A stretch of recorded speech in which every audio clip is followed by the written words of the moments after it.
கொள்கிறேன்னு கேட்ட கதறிட்டு இருக்காங்க. கொள்கிறேன்னு கேட்டா சாட்டை சேனலில் பேச நிறுத்த வேண்டும். அவர் நேரடி சவால். சாட்டை அவர் சேனல்ல பேசக்கூடாது. ஏன் பேசக்கூடாது? அவர் வேற சேனல்ல பேசணும். ஏன் சேனல்ல பேசக்கூடாது? அவர் பேசக்கூடாதுடா. ஏன்டா சாட்டை சேனல்ல பேசக்கூடாது? அவர் பேசுற ரொம்ப பேசுறாங்க. சாட்டையில போட்டு அடிக்கிறாங்க. ஆரம்பிச்சாங்க. சாட்டையில பேசக்கூடாது, வேற சேனல்ல பேசணும். நான் எங்க பேசணும்? அந்த சேனல்ல பேசணுமா, இந்த சேனல்ல பேசணுமா அப்படிங்கறத என் பொண்டாட்டி சொல்ல கேட்க மாட்டேன். நீ சொல்லி எப்பறா கேட்பேன்? சாட்டை இனிமே வீடியோ போடக்கூடாது, சாட்டை சேனல்ல பேசக்கூடாது. என் கால வந்து விழுங்கடா, என் கால வந்து விழுங்கடா. சாட்டை சேனல்ல பேசாதீங்க, என் கால வந்து விழுங்களேன். அதாவது போடல கதறி இந்த சேனலில் பேசுவதை நிறுத்த வேண்டும். என் சேனலை பிளாக் பண்ணணும்னு ஒரு குரூப் இருந்தாங்க.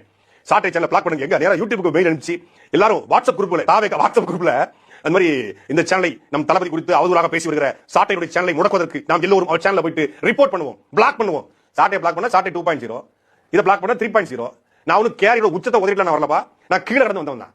ஒண்ணுமே இல்ல, ஒரு போனு, ஒரு 1000 ரூபாய் ஸ்டாண்டு, ஒரு 1500 லைட், ஒரு அறை இருந்தா போதும். 1 மணி நேரம் பேசுவேன். உங்க ஆள பேச சொல்லு. ஒரே ஒரு பத்திரிகையாளர் நடத்த சொல்லு. ஒரு 10 நிமிடம் நானே ரெடி பண்ணி தரேன். சென்னை பத்திரிகையாளர் நடத்துக்கு 5000 ரூபாய் நானே கட்டிடுவான். சாட்டை வருமானத்துல உங்க ஆள உட்கார வச்சு, விஜய் உட்கார வச்சு, பக்கா மாசம் உட்கார வச்சு, வேணா நீங்க பேப்பர் கூட பிரிண்ட் அடிச்சுக்கோங்க, A4 கூட பாத்துக்கோங்க. A4 சீல பாத்து கூட தாவேக்காவோட கொள்கை என்ன, கோட்பாடு என்ன, லட்சியம் என்ன, இலக்கு என்ன, எதுக்காக கட்சி நடத்துறோம், இந்த ஆட்சிக்கு வந்தா என்ன செய்வோம் அப்படிங்கறத சொல்லு.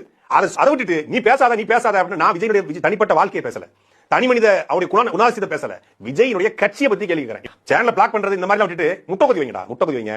கேரளா நம்பூதிரியை கூட்டு வந்து செய்வன வைங்க, மண்ணள்ளி போடுங்க, இல்ல ஏதாவது மாந்திரிகளை கூட்டு வந்து மாந்திரிகம் பண்ணுங்க, இல்ல சத்குரு சம்கார யாகம், அது மாதிரி சாட்டை சம்கார யாகம் நடத்துங்க. அது மாதிரி பண்ணுங்களேன்.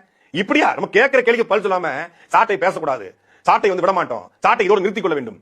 நான் இன்னும் ஆரம்பிக்கவே இல்லை. இது வரைக்கும் விட்டுக்கலாம் டீசர் தான். தேர்தல் பிரச்சாரம் பாருங்க, அப்பதான் இருக்கு. அப்பதான் நீ உக்கிரமா ஒரிஜினல் ஓஜி சாட்டை சொல்லுவாங்கல்ல, அதை நீ பாப்ப.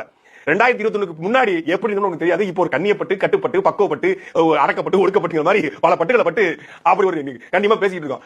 பேசுறா தம்பி அண்ணன் சொல்லிட்டாரு அப்படின்னா வேற மாதிரி இருக்கும். எவனாலையும் எதிர்கொள்ளவே முடியாது.